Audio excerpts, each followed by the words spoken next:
আমরা সাধারণত ভোজনবিলাসী। আমরা সবাই চাই একটু খাবারে ভিন্নতা আনতে। চুই ঝাল আমরা সাধারণত গরুর মাংস দিয়ে রান্না করে থাকি এবং খুলনার নামকরা বিখ্যাত চুই ঝালের কথা আমরা সবাই জানি। আসসালামু আলাইকুম, হ্যালো এভরিওয়ান। আজকে আরেকটি ব্লগ নিয়ে হাজির হয়ে গেলাম। চুই ঝালের মজাদার আচারের রেসিপি। আমার ভিডিওটি যে যেখান থেকে দেখছেন, দেশ এবং দেশের বাইরের, অবশ্যই ভিডিওটি কন্টিনিউ করার চেষ্টা করবেন। আমি জানি এই ভিডিওটি আপনাদের অনেক অনেক উপকারে আসবে। যারা আচার প্রেমী এবং যারা সাধারণত সময়ের অভাবে আপনারা অনেকেই আচার হয়তো করে খেতে পারেন না, বা চুই ঝালের আচারের নিয়ম প্রসেসিংটা অনেকেই হয়তো জানা নেই, যার কারণে আমি এই আচারের রেসিপিটা ফুল রেসিপিটা সবার সাথে শেয়ার করলাম। এই আচারটি সাধারণত পোলাও, বিরিয়ানি, তারপরে হচ্ছে খিচুড়ি, গরম ভাত, সব কিছুর সাথেই খেতে কিন্তু ভারী সুস্বাদু। এই চুই ঝালটা আনা হয়েছে খুলনা থেকে। এটা হচ্ছে চুই ঝালের অরিজিনাল যে গাছের একেবারে টুকরো, সেই হচ্ছে খুবই মজার চুই ঝাল। এটার ফ্লেভারটা কিন্তু অসাধারণ ফ্লেভার ছিল, খেতে কিন্তু ভারী সুস্বাদু। সব চুই ঝালের স্বাদ কিন্তু একরকম না। তো আমি চুই ঝালগুলো টুকরো টুকরো করে আমি কেটে নিয়েছি। কাটতে কিন্তু অনেক কষ্ট হয়েছে। কেটে আমি 3 দিন শুকিয়ে নিয়েছি। চলে গেলাম বাজারে, বাজার থেকে জলপাই নিয়ে আসলাম। তারপরে হচ্ছে আচার তৈরি করতে যা যা লাগে সব কিছু নিয়ে আসলাম। তারপর কাঁচামরিচটা আমি ধুয়ে ভালো মতো পানি ঝরিয়ে একটু টালা দিয়ে নিয়েছি। আর জলপাইটাও কিন্তু ভালো মতো ধুয়ে পানি ঝরিয়ে একটু টালা দিয়ে নিতে হবে। আমরা অনেকে কি করি, জলপাই সিদ্ধ করে হাতে কচলে তারপরে হচ্ছে আমরা আচার দিই। সেই আচারটা কিন্তু সুস্বাদু হয় না। আর এই যে আদা রসুন পেস্ট, রসুন কোয়া, তারপর হচ্ছে প্রয়োজনীয় আচারে আসলে যা যা লাগে সব কিছু আমি রেডি করে নিয়েছি।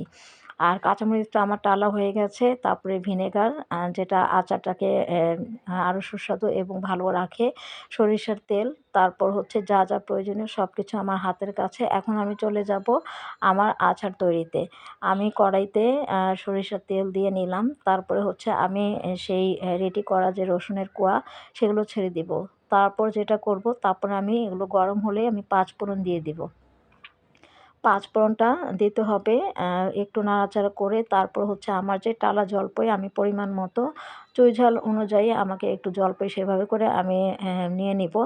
তারপরে যেটা করব, আমি চুই ঝালের পরিমাণ মতো মশলা অ্যাড করব। আমি কিন্তু শুকনা মরিচের গুঁড়াটা আমি এই আচারে দিব না। আপনারা যারা যারা শুকনা মরিচের গুঁড়াটা দিতে চান দিতে পারেন, কিন্তু আমি এই আচারে শুকনা মরিচের গুঁড়াটা দেইনি। তো আপনারা দিলে দিতে পারেন, এতে কোনো সমস্যা নেই। তবে শুকনা মরিচের গুঁড়াটা আমি অ্যাড না করে কিন্তু আচারটা অনেক সুস্বাদু হয়েছিল। তারপর আমি এই যে শুকনো চুই ঝাল, সেটা আমি অ্যাড করে দিলাম। এখানে যেটা হবে, জলপাইগুলো কিন্তু একটু খুন্তির ডগা দিয়ে একটু ভর্তা ভর্তা করে নিতে হবে। তারপরে হচ্ছে চুই ঝালটা এমনভাবে নাড়াচাড়া করতে হবে, এমনভাবে কষাতে হবে যাতে চুই ঝালের ভিতরে জলপাইয়ের যে একটা টকটক একটা ফ্লেভার আর আচারের মশলা তেলটা যেন ঢোকে।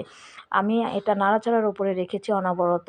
আমারটা কিন্তু চুই ঝালটা কিন্তু যখন আমি একদম মুখে দেওয়ার সাথে সাথে কিন্তু চুই ঝালটা এতই এতই ছিল যে বলার মতো না। একদম সম্পূর্ণ আচারের সাথে ভালো মতো কষে নিয়েছি এবং আমি 3 দিন যাবৎ জাল দিয়েছি। আমি আরেকটু 5 ফোড়ন অ্যাড করেছি এবং আমি ভিনেগার অ্যাড করলাম।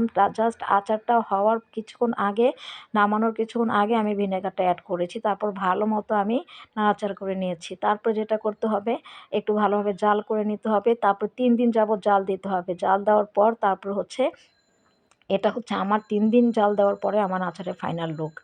আর যেটা করতে হবে, দেখতেই পাচ্ছেন অনেক লোভনীয় হয়েছে। আপনারাও ট্রাই করে দেখবেন। এটা কিন্তু অনেক মজার আচার।